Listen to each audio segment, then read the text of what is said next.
¿Saben qué? Hay dos formas, dos lentes, si se quiere, que son súper potentes para entender casi cualquier cosa que se nos ocurra. Y lo curioso es que esta idea nació en el estudio del lenguaje, pero sus aplicaciones van mucho, mucho más allá. Estamos hablando de la sincronía y la diacronía.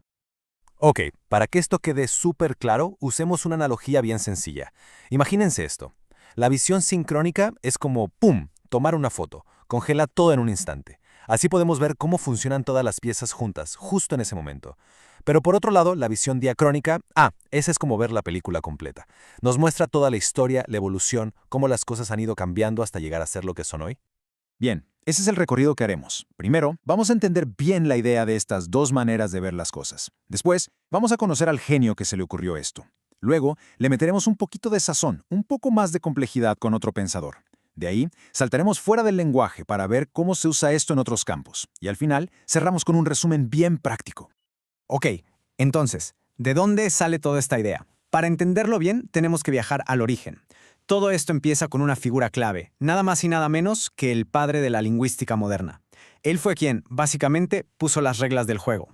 Y ese hombre es Ferdinand de Saussure. Fue él, allá a principios del siglo XX, quien dijo, a ver, un momento, porque antes de él, casi todo el estudio del lenguaje era histórico, ¿no? Se veía cómo evolucionaban las palabras. Pero Saussure insistió en algo fundamental. Para de verdad entender un idioma, también hay que verlo como un sistema completo, funcionando en un momento específico. Entonces, vamos con el primer término, sincronía.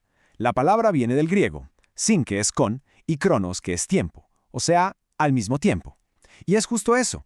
Se enfoca en la lengua como si estuviera quieta, como un sistema estático. Lo que le interesa es estudiar cómo se relacionan todas las partes de un idioma, tal como existen en la mente de la gente que lo habla en un punto muy específico de la historia. Y claro, su contraparte es la diacronía. La raíz griega aquí es dia, que significa a través del tiempo. Este es el enfoque histórico, el de la película que decíamos. Lo que estudia es cómo una lengua va cambiando, cómo evoluciona con los años, las décadas o hasta los siglos. Es en resumen el estudio de la transformación. A ver, para que esto quede súper claro con un ejemplo práctico. La sincronía se preguntaría algo como, ok, ¿cuáles son las reglas del español que hablamos hoy? Es la gramática que nos enseñan en la escuela, ¿no? En cambio, la diacronía se pregunta, oye, ¿y de dónde salió la palabra trabajo? ¿Cómo fue cambiando su significado desde el latín hasta ahora? Ese es el mundo de la etimología, de la historia de las palabras. Bueno, hasta aquí todo parece muy ordenado, ¿verdad? Una cosa o la otra. Pero la realidad, como casi siempre, es un poquito más complicada. La idea de Saussure fue, sin duda, revolucionaria, pero la historia no termina ahí. Y aquí es donde entra en escena otro pensador clave que le va a poner más matices a todo esto. Estamos hablando de John Lyons, un lingüista británico que se metió mucho en el tema de los significados.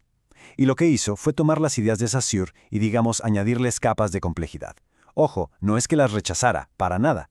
Más bien las refinó, demostrando que esa línea tan clara entre sincronía y diacronía, bueno, a veces no es tan clara. La idea central de Lyons era más o menos esta. Miren, el tiempo es súper importante para que un idioma cambie, claro que sí, pero no es el único factor. Hay un montón de otras cosas, algunas dentro del mismo idioma y otras de afuera, que también provocan cambios. Por eso, pensar que un idioma simplemente salta de un estado perfecto y uniforme a otro es simplificar demasiado las cosas. Y aquí viene la conclusión clave de Lyons. Esa variación que vemos en un momento dado, o sea, las diferentes maneras en que la gente habla en una misma comunidad, está súper conectada con el cambio que vemos a lo largo del tiempo. Son casi dos caras de la misma moneda, porque la variación de hoy podría ser el cambio establecido de mañana. Por eso la línea que la separa se vuelve borrosa, difusa. Y hay otro punto de Lyons que es fascinante. Él señaló que el análisis sincrónico, el de la foto, no es solo para los idiomas que hablamos ahora. Piénsenlo. Si tenemos suficientes textos de una lengua que ya no se habla, como el latín clásico, podemos hacerle un análisis sincrónico. Podemos describir su gramática, su estructura y entender cómo funcionaba en ese preciso momento de la historia. Muy bien. Ya hemos hablado bastante de lingüística, ¿cierto? Pero ahora viene lo mejor. Porque la verdadera magia de esta idea de sincronía y diacronía es que no es solo para el lenguaje. Es una herramienta de pensamiento que podemos aplicar a casi cualquier cosa. Miren estos ejemplos. En psicología, ¿qué tal si analizamos el desarrollo de una persona? Podemos ver cómo está en un momento específico, eso es sincrónico, o podemos ver la película de toda su vida, eso es diacrónico. En filosofía, Grandes como Roland Barthes o Sartre usaron estas ideas para analizar las culturas. Hasta en la geohistoria, se puede estudiar un lugar en un momento dado o ver cómo ha evolucionado a través de los siglos. Es, como decíamos, un par de lentes universal. Bueno, vamos a ir cerrando. Recapitulemos todo lo que hemos visto para que esta idea quede bien consolidada como una herramienta útil que nos podemos llevar. Al final del día, todo se reduce a esto. Tenemos dos lentes a nuestra disposición. Con la lente sincrónica es como si pusiéramos pausa para analizar cómo funciona algo ahora mismo. Y con la lente diacrónica le damos play a la historia para entender cómo ese algo llegó a ser lo que es hoy. Una responde al cómo funciona y la otra al cómo llegó a ser así. Y esto nos deja con una última pregunta para la reflexión. Piensen en cualquier sistema que les interese. Puede ser una empresa, la tecnología de un celular, una relación personal, qué sé yo, la estructura de una ciudad. ¿Cómo cambiaría la forma de entenderlo si primero lo analizan con la lente sincrónica, preguntándose cómo funciona ahora, y después con la diacrónica, preguntando cómo llegó a ser así? Se van a dar cuenta de que es una herramienta increíblemente poderosa para lograr un entendimiento mucho más completo y profundo.